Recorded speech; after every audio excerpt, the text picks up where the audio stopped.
نحمدہ ونصلی علی رسولہ الکریم اما بعد۔ آج کے ہمارے سبق کے اندر نماز کے مکروہات تحریمی کو بیان کیا جائے گا، یعنی ایسے افعال اور ایسے کام جن کے اختیار کرنے سے نماز ہو جاتی ہے لیکن انسان گناہ گار ہوتا ہے۔ وہ چند ایک مسائل ہیں، تو ان میں سے پہلا مسئلہ کہ پیشاب، پاخانہ یا ریح، ہوا روک کر نماز پڑھنا۔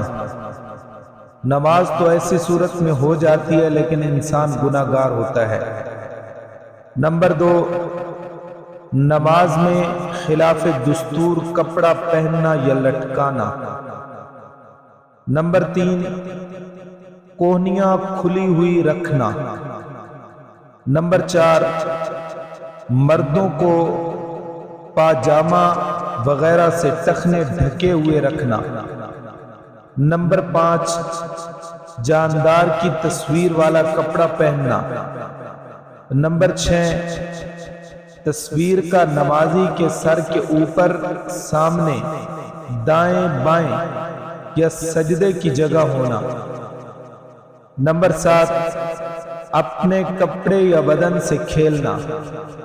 نمبر 8، کپڑے کا اوپر اٹھانا، سمیٹنا۔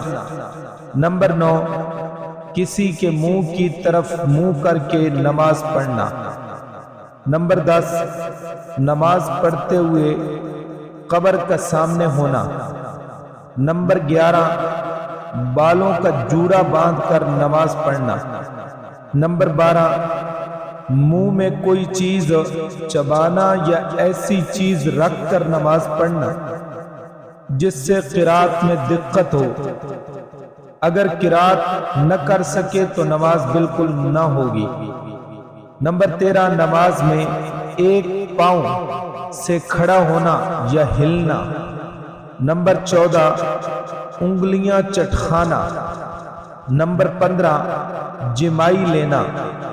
نمبر 16، سجدے میں باہیں بچھا دینا، بازو بچھا دینا۔ نمبر 17، سجدے میں ناک نہ ٹیکنا۔ نمبر 18، سجدے کی جگہ سے کنکریوں کو ہٹانا۔ اگر سجدہ کرنے میں دقت ہو تو 1-2 دفعہ ہٹا دینا جائز ہے۔ نمبر 19، مقتدی کا امام سے پہلے کوئی فعل شروع کرنا۔ نمبر 20، مقتدی کا حالت قیام میں قرات کرنا۔ نمبر 21، نماز میں سنت کے خلاف کوئی کام کرنا۔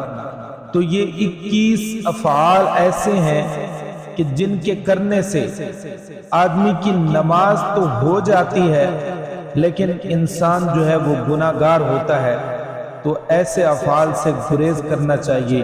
اللہ تعالی عمل کی توفیق عطا فرمائے۔